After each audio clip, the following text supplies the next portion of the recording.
going to get started in just a second here.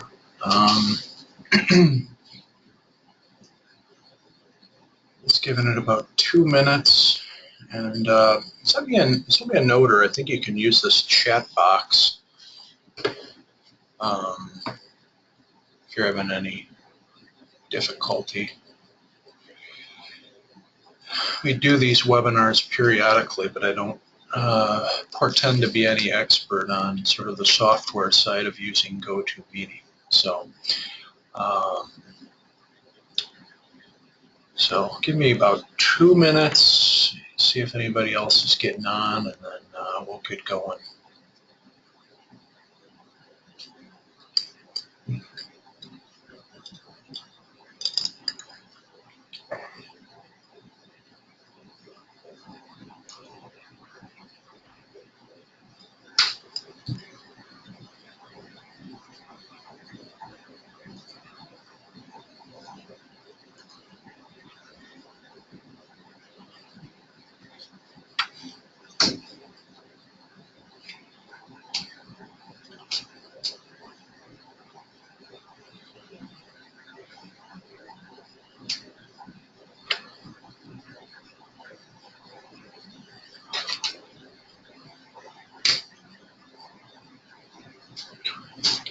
There's a small enough group that I'm just going to keep the audio unmuted if anybody wants to, just interrupt with a question or anything. So, verbally, or I think there is this chat box here too. So, either one of those.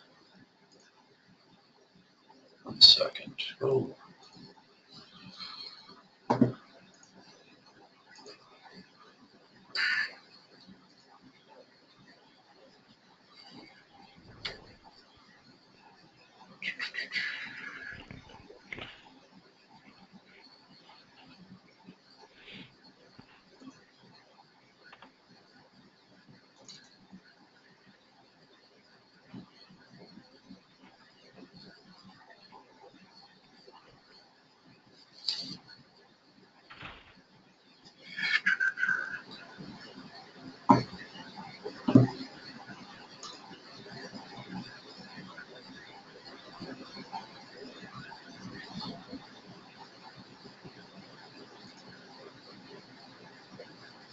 All right.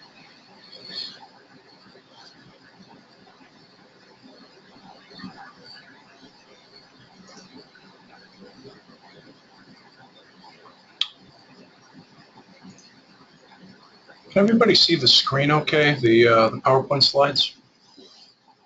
Yes. Okay. So yeah, I'm going to get going here. So I'm Peter Olson, family law attorney here in Chicago. And this is just going to be sort of a overview on how to win custody of your kids in Illinois, or sort of the other side of parenting cases, meaning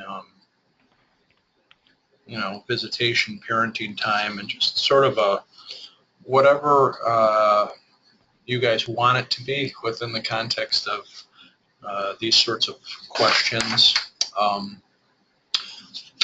I own and practice the law at a 4-person law firm that does solely divorce and child custody cases here, 80% in Cook County with a little bit up in Lake and DuPage counties as well. So that's my background, and I've been doing this for about 13 years.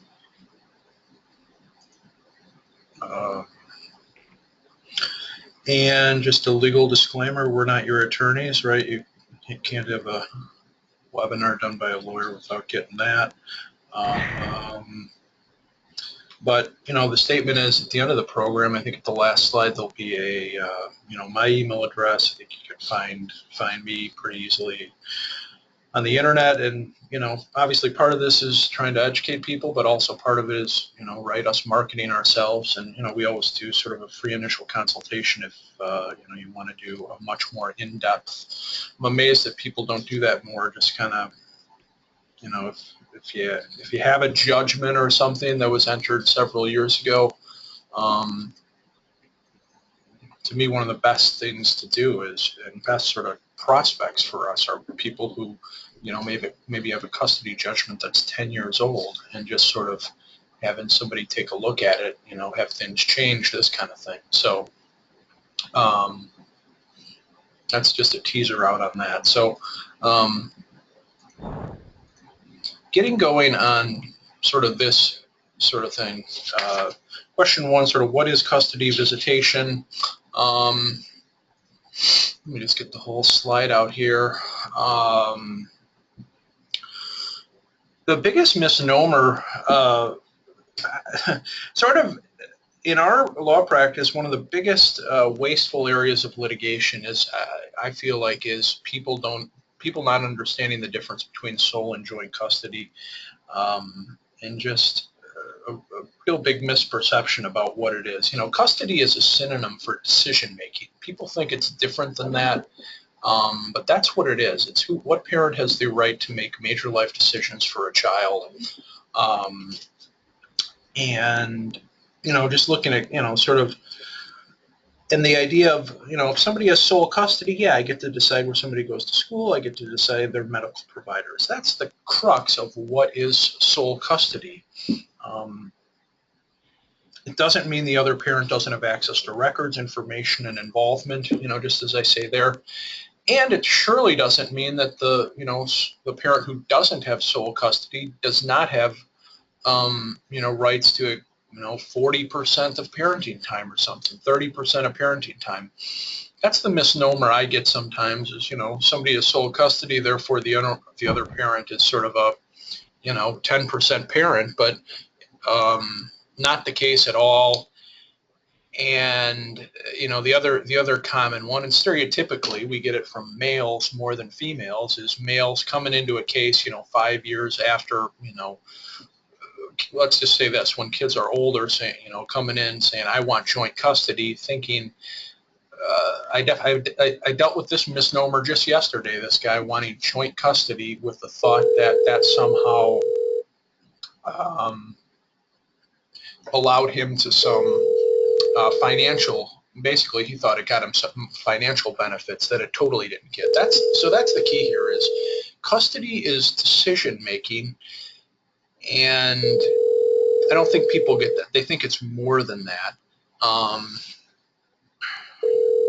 Excuse me, the phone on my desk is ringing and I'm not sure how to turn that off. But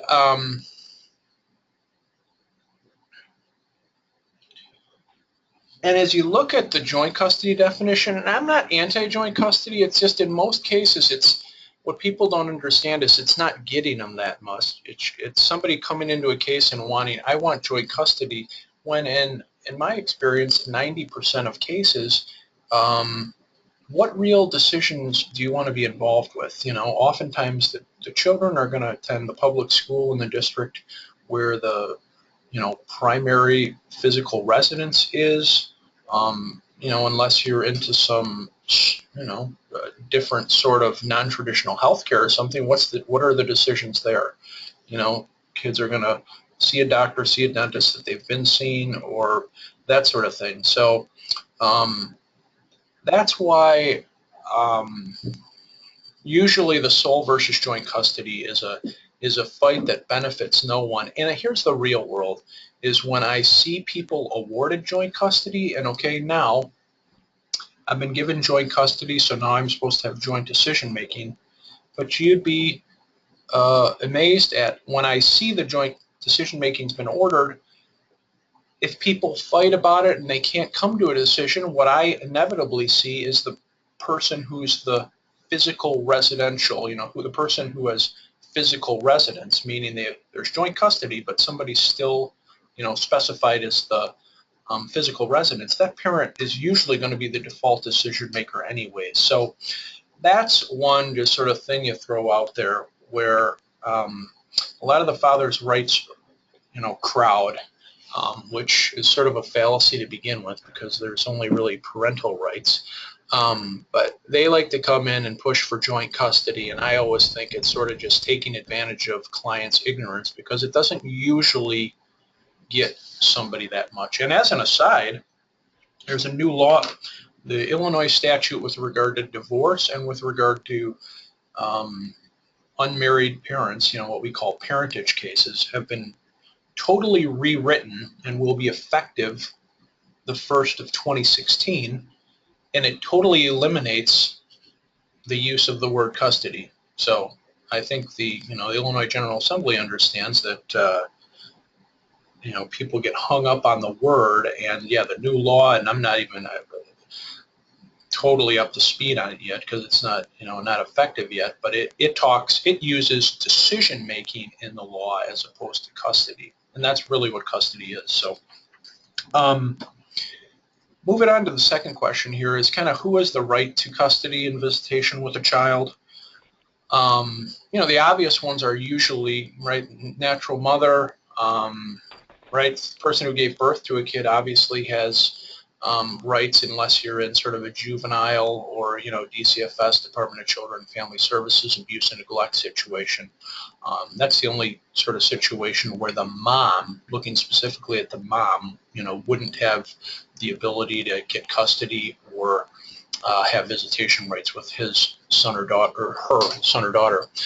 Now, the father situation is more just trying to narrow it between, is this a marriage relationship or a non-married relationship?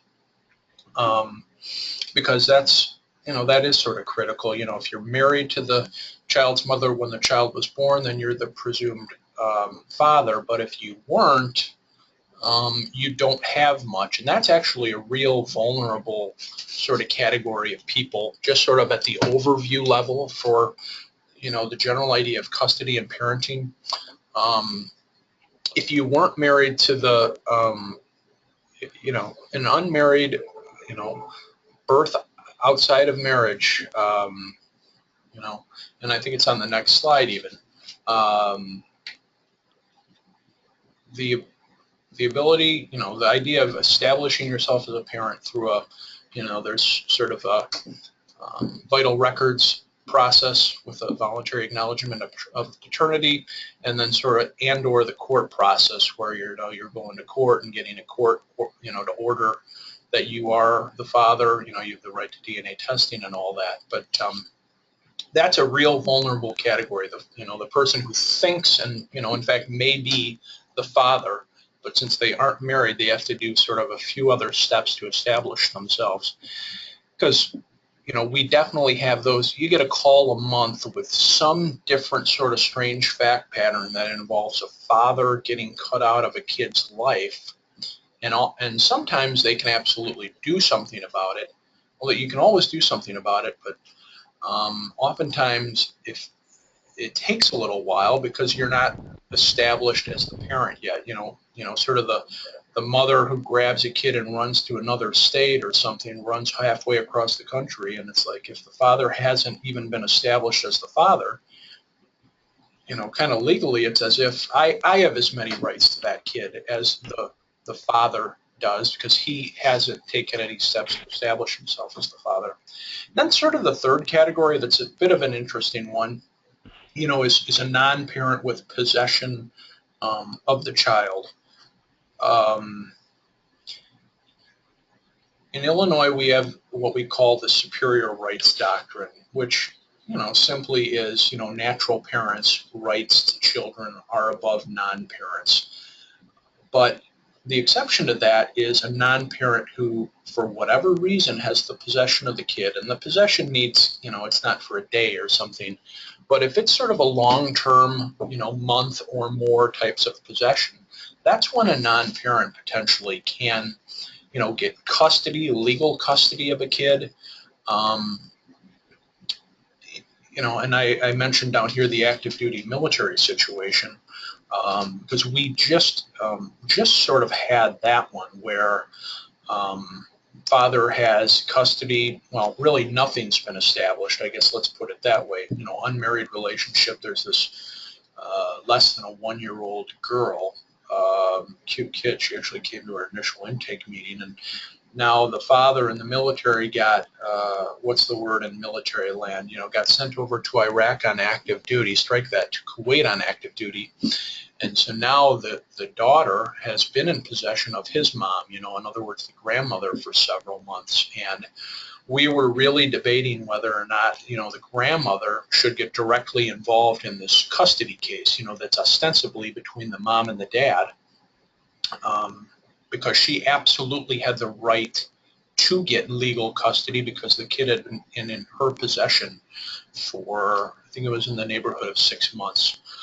Lo and behold, the mom, the natural mother and the grandmother, and let's just say more level heads prevailed, and the father's out of the country for a year plus. So possession was returned to the mother, and the grandmother now is going to have some visitation and parenting rights while her son, the kid's father, is over in Kuwait. But that's the situation where a non-parent can get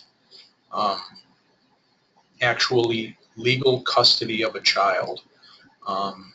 And we had a similar case within the last couple months where, what was it, a 14-year-old kid was getting his natural mother totally out of the picture, and the father, just a horrible father, having all sorts of, abuse and neglect stuff and like safety plans, actually in another state, but the same idea, abusing the kid, that sort of thing. Our client, who was actually a former sort of live-in girlfriend of the father, but, no blood ties to the kid at all. The kid, who's 14 years old, was reaching out to this woman who was, like I said, sort of a former partner of the father, and saying, hey, I need to go somewhere. It's not safe with my father. And so then the kid, this 14-year-old kid, came over here to Illinois, and so we got custody of this 14-year-old who this client has no relationship with, not a grandparent, aunt, sister. This is a, former girlfriend of the father, now has legal custody of his son because she's had possession of the kid for, I think it's, somewhere around 6 months. And here's just a little bit on how does a father establish a legal parent-child relationship. 3 ways. Voluntary acknowledgement of paternity. It's a form that you get from the Illinois Vital Records Bureau that's often signed at a hospital, if both parents are present for a child's birth. Administratively, through the Illinois Department of Healthcare and Family Services, sort of basically what we would call an administrative child support case, or filing a custody or child support case in court. And part of that case right up front, if I'm representing a father, is going to be I'm asking a court to rule that this guy's the father, and that can just be the parents agreeing to it, or through the court process, you do have a right to, DNA testing. Yeah, I guess, and what is the VAP? I guess that last bullet point is sort of relevant, or sometimes unknown. Somebody thinks they signed something years ago. Sometimes it's a good idea, oftentimes when we get in a case at the start, to actually get a copy of that thing, because one never knows. And I think the word of the wise is, if there's any question about, parentage, it's a good idea to get that court-ordered DNA testing to be assured of that, because this is just an estimate, but I'm saying 20% of people, I think, that we're seeing in part of the court system that does these, what we call parentage cases, unmarried parents, I think a fairly large percentage of those people are not fathers, are not the biological parents, and it's really difficult to get out of that after the fact. In other words, if you sign off on this voluntary acknowledgement of paternity, you're pretty much on the hook for 18 years of financial support, even if it turns out after the fact that you aren't in fact the biological father. That's a big warning.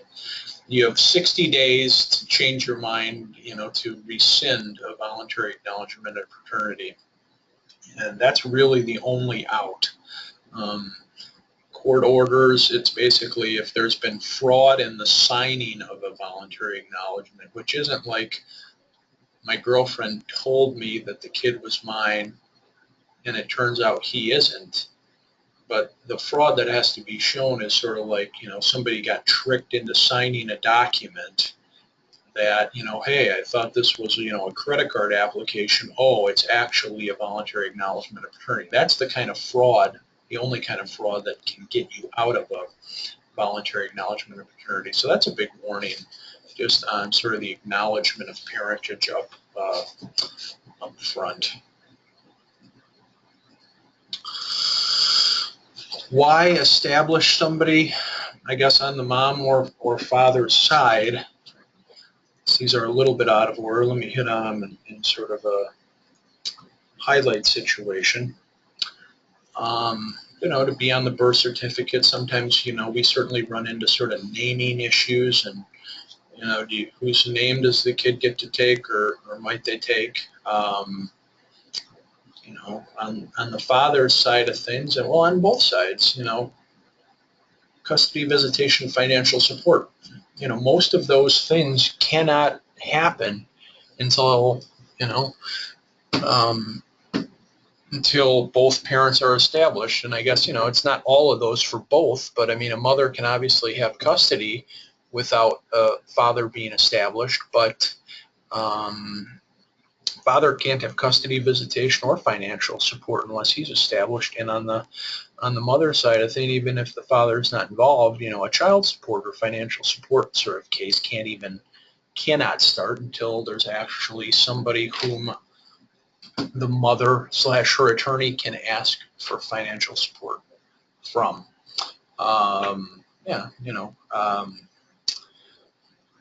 Some of the public benefits available to a child, and this last one's actually a big one too, is if a father who may know that he's the biological father of a child is not established legally through one of those three channels we talked about on the last slide, voluntary acknowledgement of paternity or an administrative case or a court case, mother can take the kid wherever she wants, and there's not much the father can do, and certainly can do quickly. Because that's the real issue. Is this was an actual case of ours. It was a strangest situation where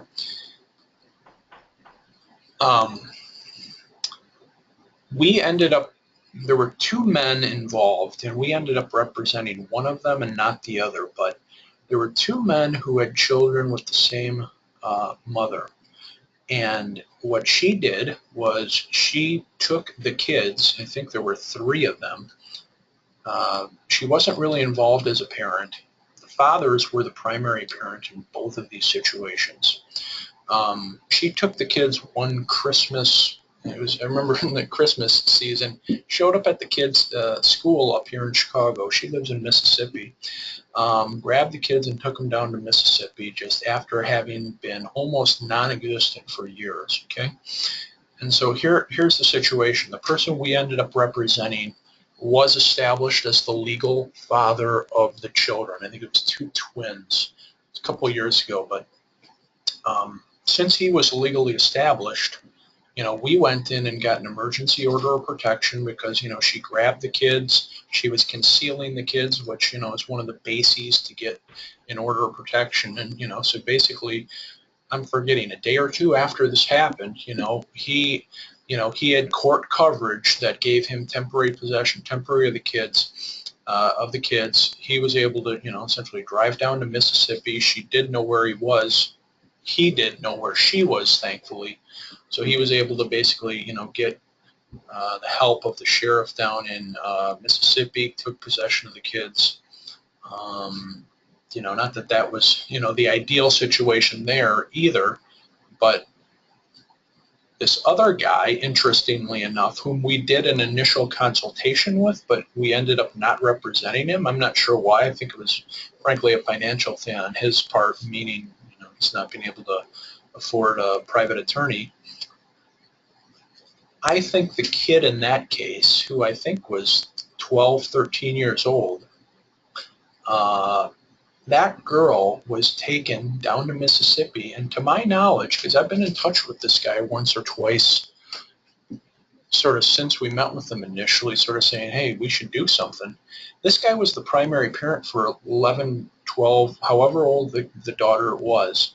For her entire life, the mom was sporadically and minimally involved, and then in this fact situation that we dealt with, she then took the kid down to Mississippi, and now the father's been cut out of the daughter's life, just like that. And what was the difference between those two situations? It was that the father in the second situation, the case we were not involved with, had not established himself legally. In other words, he was no more the legal father to that girl than I am. And, you know, it's a sad situation, right? The girl was ripped from her kind of her life, you know, here in Chicago, and, you know, from her father. And that was, and he didn't have a great remedy. I mean, he could have filed to establish parentage, but I mean, that would have taken longer, I think, is the bottom line. Whereas the guy we represented was established, so we could go into court quick, and he was able to get his kids back quick. Question 5, sort of how is custody determined, best interests of the child? I think we'll play this out a little bit more in future questions, but this is, you know, these are the factors that Illinois law provides in terms of, you know, who should be the primary custodial, you know, parent of a child. And I don't think they're necessarily all equal. I mean, just running through these quick. I mean, obviously, if parties are in court fighting about the custody of a kid, usually both parents are going to want, you know, their wishes are going to be that he or she wants custody. Number 2, their wishes of the child. Wishes of the child are relevant when a kid gets older. You know, 12 to 14 is sort of what we hear judges talking about in terms of an age that they're going to take the input of a child into account in his or her decision, meaning a judge's decision on a custody case. Had a big custody, actually change of custody trial last Friday, and kid in that case was 7, and you know, the judge was, you know, just very overt in explaining, because the wishes of the child had come up in that case, and she was pretty clear that, you know, I don't think the maturity level of a 6 or 7-year-old is such that I really care what that kid thinks, you know. Frankly, it was something that sort of worked against the opposing party in this case, where we got custody for this father, because the kid had sort of been saying to the attorney for the kid, the guardian ad litem in the case, that the kid, oh, I want to be with mom, and it sort of became one of those things where it was an obvious situation that the mom was sort of coaching and, you know, involving the kid in the case, which, you know, is frowned upon and didn't help her at all, and she wasn't successful. So other things to just think about, though: interaction, relationship with parents, siblings, other people. That's an important one in a lot of cases that we're involved in. Just, you know, bringing in, you know, are there step parents? Has somebody remarried and maybe there are other kids? Are there close extended family relationships? For school, home, community, you know, those are, you know, definitely in play. Mental and physical health of individuals, that can be in play in terms of a parent, you know, meaning the parents, you know, maybe not having an ability to parent very effectively. You know, physical violence, a lot of this stuff related to domestic violence and sex offender stuff. I mean, yeah, it's in the statute here, you know, sort of number 6, 7, 9, 10. I mean, if you have problems in those areas, you're going to have a real hard time getting custody. So yeah, it's in there, but it's more like, if I have a client who, you know, has a background with domestic violence or is a sex offender, I'm probably telling that person pretty strongly, you're wasting a lot of money and a year and a half of your life if you're going to try to pursue custody when you have next to zero chance to get it. So, and number 8, actually, willingness and ability of each parent to facilitate and encourage a close and continuing relationship between the other parent and the child. That's usually factor number one in a judge's mind.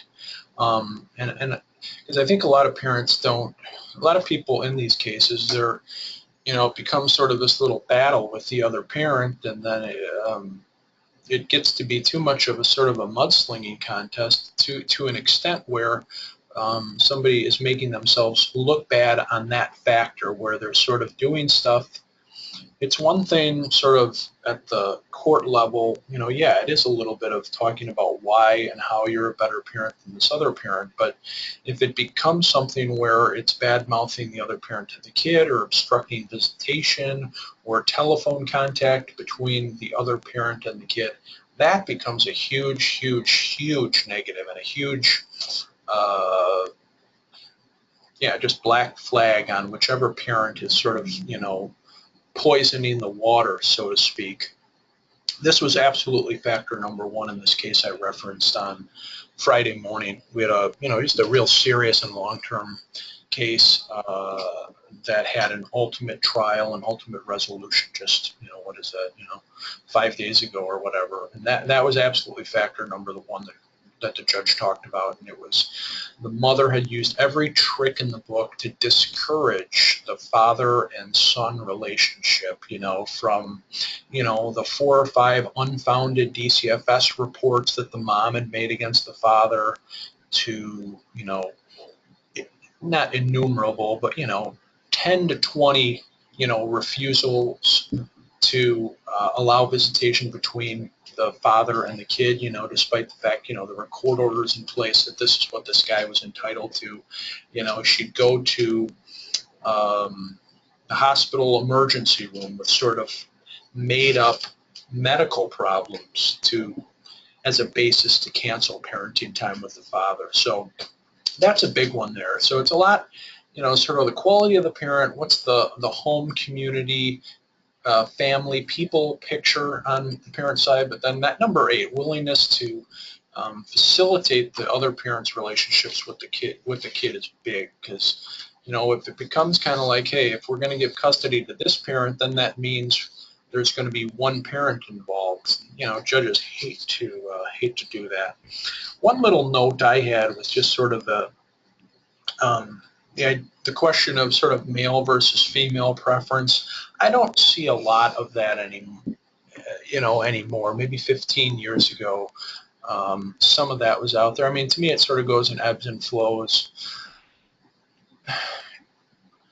I think the last 2 full-on custody cases that I've actually had, like go to like a full-on trial in the last, and they're both in this calendar year, were examples of males being awarded custody. Our client, the father, is being awarded custody. So I don't see much. I think if everything's equal, there's maybe a 5% lean towards the mother, maybe, something like that. I think the misnomer I get is just, most cases they're not walking in the door where one parent, where everything's equal. Usually it's kind of like somebody coming in and let's just use the example of the father. He's been very minimally involved in the kid's life, or he's seen him, twice a month, for dinner. And now it's like, okay, I want custody now. So in that situation, it's like, it's not a male-female issue. It's kind of like, how involved have you been? In the cases where both parents have been really involved, I don't see much gender bias at all. One of these 2 I'm referencing that we've handled in the last year was, it was one of these situations where the parents are living together, unmarried, living together, they're, co-parenting, and then they break up, and then before the custody trial, even happened, there's a court order entered where I think we were doing like 50-50 parenting time. So when we're getting to the ultimate trial on the case, it's not like, this person was a minimal parent and this person was the primary parent. This was a 50-50, everybody's involved, and, and in those cases, I just see almost no bias towards the mother or the father for that matter. Shifting to sort of more if I don't get custody, do I have a right to visitation with my child? The non-custodial parent, and here's what I guess, going back to sort of what we talked about up front, if somebody's not awarded sole custody, or if somebody's awarded joint custody, but the other parent is the primary residential parent, the non-custodial parent, has the right to visitation. Illinois law talks about encouraging the maximum involvement of both parents with their children. The only people who aren't getting visitation, and I'm being a little bit general, right? But the murderers or the child molesters are probably not going to have parenting time. But most anybody else, and I'll talk about how it's done, but really is going to have a right to parenting time. On this slide, what we talk about are two different standards. It's sort of strange, actually, that divorce law and unmarried parent law is different with sort of regard to visitation rights. The language there for marriage, a parent not granted custody is really entitled to reasonable visitation unless the court finds serious endangerment stuff, seriously endanger the child's physical, mental, moral, or emotional health. In other words, the custodial parent really needs to come in with some, troubling dirt, let's just call it that, to limit the other parent's visitation. Whereas in the unmarried parent cases, the non-custodial parent has more of the affirmative responsibility to show that he or she, it would be in the child's best interest for that person to have visitation. So it is an interesting and strange different standard, though practically and in my experience, I don't think the courts are making it that stark of a difference. I think judges are coming in with the mindset of, unless somebody has some real troubling stuff in their past, the felonies and the domestic violence and the child abuse, if that stuff's not out there, judges are tending to definitely bend over backwards with the idea of encouraging a relationship with this other parent who may not have custody. Now, just a few quick examples. Now, sure, the standard visitation, and if everything, if both parents have had a relationship with the kids and have had a good relationship with the kids, then that's going to be what we would call unsupervised parenting time. Something, one parent's going to be with the kids 70% of the time, 70-30, 60-40, 50-50, 80-20. But, the non-custodial parent's going to have a significant time, and, it's going to be, just on his or her own doing whatever they want with the kid while they're with the kid. A couple of recent examples we've had just to put out there, though, would be situations, where, let's just say extenuating circumstances where the non-custodial parent isn't going to get real unrestricted and extensive parenting time right away. One active case we have right now is two kids, I want to say ages 9 and 3, and the father just had been out of the picture for, I believe, since the second child was born, so for the better part of 3 years. Now, what's happened in this case? We happen to represent the mother in that case. And, she's a little, I think there's a little, just background and abuse in the relationship between her and the father. But so this guy's coming in and, he's, petitioned the court to get some parenting time started. In this case, the first step is this guy's having alternate weeks of doing what we call therapeutic visitation. He goes to sort of a psychology practice or a therapy practice, and he has a couple hours together with the kids with sort of a trained child psychologist every other week. That's the sort of thing that happens, what I call to ramp up visitation to, when somebody's been out of the picture for a while. And then, maybe once the child therapist sort of says that things are looking good, I could see that getting up to, maybe some non-overnight visitation. Around the city of Chicago, there various supervised visitation centers that are used. I know we use those in several cases where, just for whatever reason, a lot of times it's domestic violence. Maybe it's somebody who's done something along the lines of threatened to flee the state or country with a kid where, he or she is going to see their kids, but it's going to be in a pretty secure environment. Another example we have, is actually there was one of the parents was actually shot while they were going through a divorce, and let's put it like this: it was a real quiet divorce, and then this one particular weekend, very sadly, the mother got shot in the face. Was not killed, and actually is now doing surprisingly well. But this is 3 or 4 years ago, and what happened was,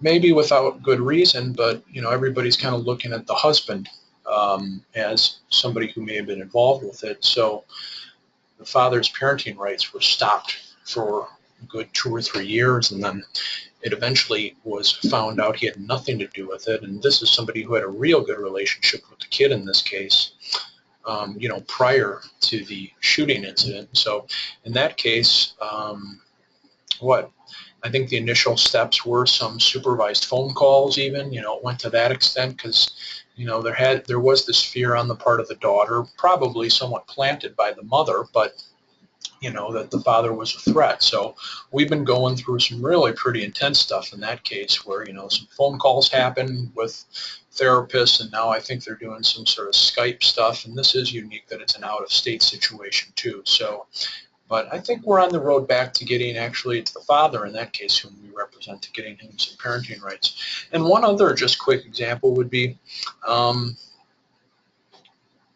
talking about sort of this parentage situation where the non-custodial parent really needs to show that visitation would be good for the kid, is actually a situation where we represent a mother where the kid's a lot older.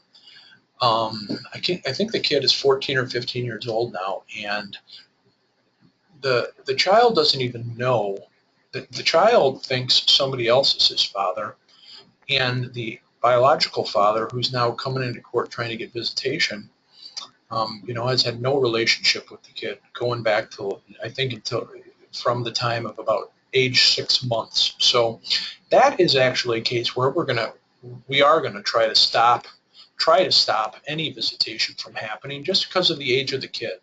When the kids are younger newborns, to probably anything up to age 10 or something, I think, judges are pushing to have relationships with both parents. But in this situation, and we'll see how it plays out, but we're actually going to try to just not allow it because it's very odd that this guy's trying to come into this kid's life at age 14 or 15. Standard visitation schedule, I mean, my answer to that is not at all these days. Old school, most it used to be the alternating weekends and one weeknight dinner. Probably if you looked at every custody judgment in the Circuit Court of Cook County, that would probably still be the majority position. However, I think currently and kind of going forward in most of our cases,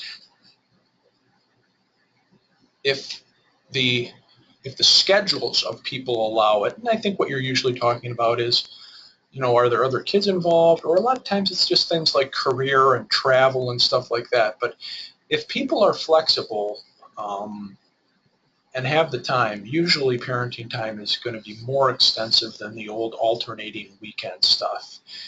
In most of our cases, we're seeing much more the more extended weekends, maybe alternate weekends, but much more like Thursday night to Monday morning at school. The 50-50 cases, I think that's actually my next bullet point, happen.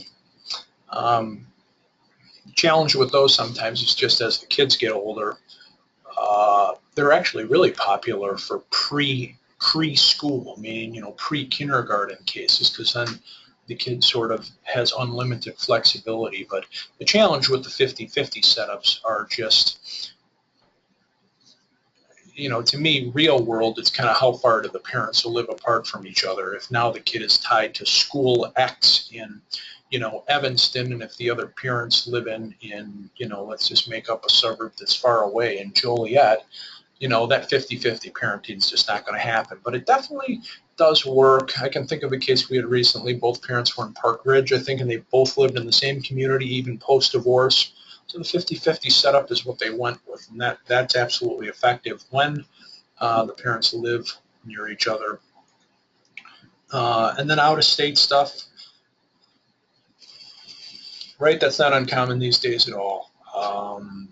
Right? I think 20% of our cases are probably parents living in, different states, and a lot of times, right, far different states. Not just Kenosha, Wisconsin. And the real generic answer to that is just simply total parenting time in the out-of-state parenting setups usually is pretty darn equal to what somebody's going to get in-state. It's just going to be longer periods of time and less frequently. I mean, just thinking out loud, your traditional out-of-state parenting setup is going to be a huge majority of parenting time over summer, and then using your large other school break periods, Thanksgiving, Christmas, spring break. And then depending on flexibility, use some 3-day weekends and, cobble together what you can. But that's not unusual at all in this day and age.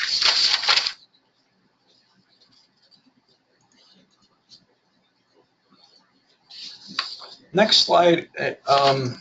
If custody visitation was previously ordered, how can it be changed? In general, sort of in the cases we're involved with, let's just say anything, let me put it simply, anything in the parenting circle of these cases, unmarried parents or formerly married parents, anything related to children can be modified really at any time. And there are different standards to modify it, don't get me wrong, but and I mentioned up here first, minor visitation is pretty easily accomplished. I mean, if there's a good relationship with the other parent, I mean, we're probably not involved in these as much, but I'm sure there are plenty of parents who are just handling these on the fly, talk to each other. It's not, that's certainly something that can be done, right? But that's a very common one, right? Somebody has a job change, maybe somebody's, forced to relocate, maybe the kids' activities have changed. Visitation changes are pretty easily done and pretty commonly done. Custody changes are a much higher bar, and custody changes really I would put as the number one sort of big and challenging thing to change in sort of a post-judgment, post-divorce period. Meaning, that's a big and serious and challenging thing to change. And the current law talked in their, these two different standards, because the law really does want to encourage stability of the kids. And that's why sort of this less than 2 years is a real high standard. It's sort of the same standard as it is to restrict somebody's visitation rights, sort of the serious endangerment standard. Other than a situation or two where I think we went into cases where there was agreement on this, the only situation I've been involved with in 13 years of doing this where we were able to force a custody change, meaning, it wasn't by agreement, but we got a judge to agree with us, was a situation where there were two teenage girls or maybe even preteens, and they were doing stuff to the extent of, threatening to kill themselves and, cutting themselves, and one of them was, in a behavioral health center due to real serious mental illness and behavioral trouble. So it has to be, things of that ilk, real serious endangerment kind of stuff for custody to be changed, very close to when it was initially ordered. So that's a real tough one to hit. Now, in terms of after that time, it's still a tough change, because absolutely the law, and I think just the mindset is we want stability for the kids.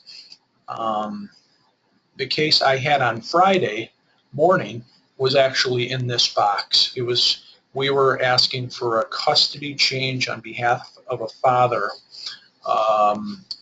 It was some 3 years after the parties had been divorced and some 3 years after their original custody judgment had changed or had been entered. So, and it's still a high bar. It's clear and convincing evidence that a significant change has happened since the last court order when it was entered. So there has to be some major change that's happened, and then it's back to the best interest stuff. So you need to show something's changed, and then you need to also just sort of win the traditional custody case. Is it in the best interest of the child to change occur? So both of those are real challenging and big things to change, and not easy to change at all.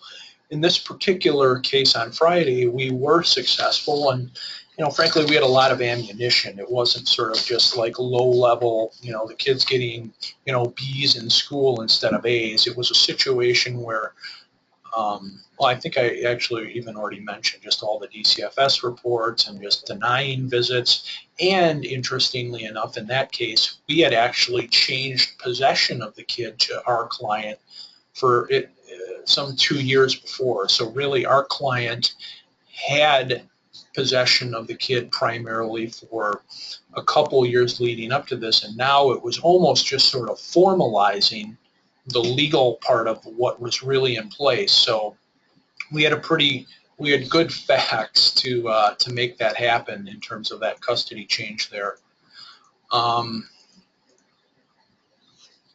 Is formal court-ordered custody visitation necessary? I think we've sort of answered that. I mean, if you're married, no. If married but separated, married, unmarried, divorced, unmarried parents. I would reiterate just the, what I like to call, but it's real. We get the call. We get a one call a month, the grab and run situations, and just sort of the idea of the, the unmarried parents, and particularly the unmarried, father part of that parenting partnership is a real vulnerable situation. I mentioned those two fact situations to just sort of stabilize that, and that goes either way.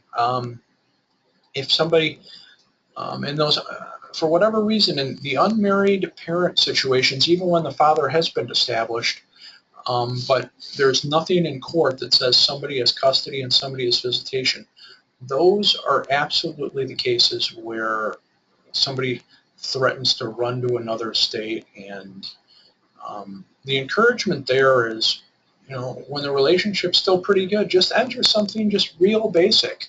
It doesn't need to be contentious, just kind of like, hey, somebody's listed as the custodial parent, somebody has this parenting time, because the grab and run situations I don't think really benefit anybody at all.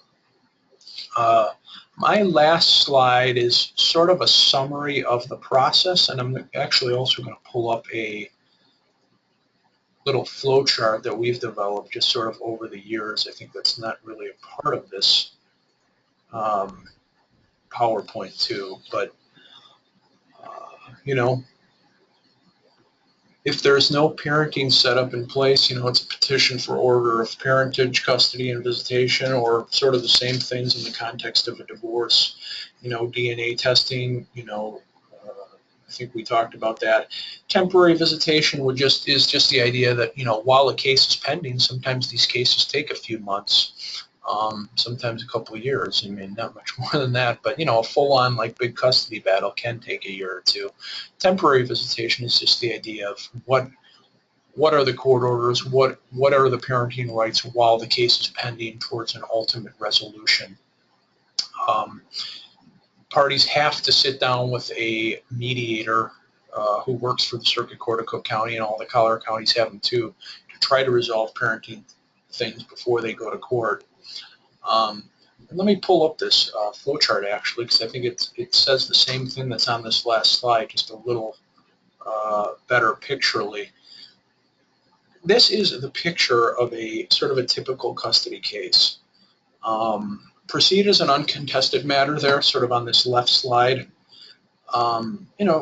These cases can completed really quickly. Final parenting judgment entered in court, custody, visitation, financial support.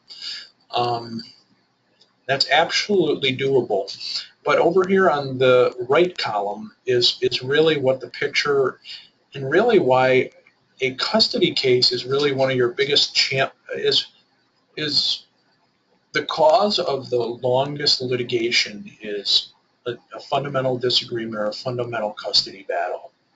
And the real reason is, there are many reasons, but you have a lot of third parties coming into a case when there's a full-on custody dispute.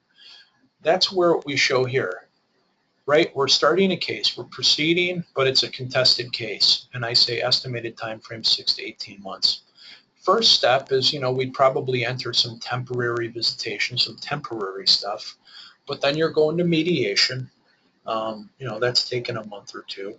And then if you're not coming to an agreement at the mediation session, then the first thing usually a court's going to do when they're pulled back, when a case is, okay, you guys didn't come to an agreement, now we're back in sort of, let's say, litigation. This is where the expense in the real time gets jacked up big time in a custody case, is when these third party, I just have in our little flow chart here, court experts appointed. I do this in cases, where an attorney for the child will come into play.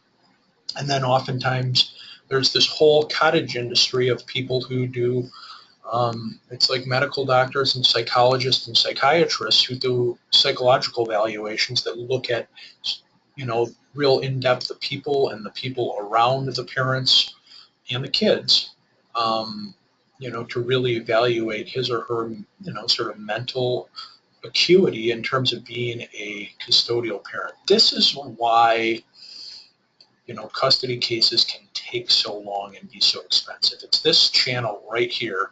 The case I was in Friday, there was an attorney for the child, so, my client's not only paying us to be his attorney, but both parents are sharing the cost, of another attorney. And in this particular case, there was a child with unique medical needs, so the court appointed an expert to do one of these psychological evaluations that cost $12,000. So the parties in this case were each paying, a private attorney to represent them as parents. The costs of another attorney was being split between them for the child, and they dropped 12 grand for the psychological evaluation, sort of custody evaluation. And then we had a final court hearing, a contested trial last Friday morning. And that case, took a good couple years. So, yeah, this is a pretty good overview of, simplistic but actually true of how a custody case goes, and timing and financial part of that involved. So that that concludes what I have prepared. I have 12:58 Chicago time. So are there any questions? Or I do list my email address and our main telephone number. Website's up there too. You can always, I think we have an appointment scheduler on the website if you have something you wanted us to look at. Like I said, we always do, sort of a free initial hour-long consultation if that's somebody would be interested in. So let's see, I don't see any chat questions. If anybody had anything verbally, I'll hang around for a few minutes. Or if you wanted the slides or, basically anything else, just drop me a note. I'm happy to do what I can. Hey, Peter, I'll probably follow up with you via email. Okay. I had some questions. No problem. No problem. Yeah, probably easier way to do it. Perfect. All right. Thanks a lot. Thanks.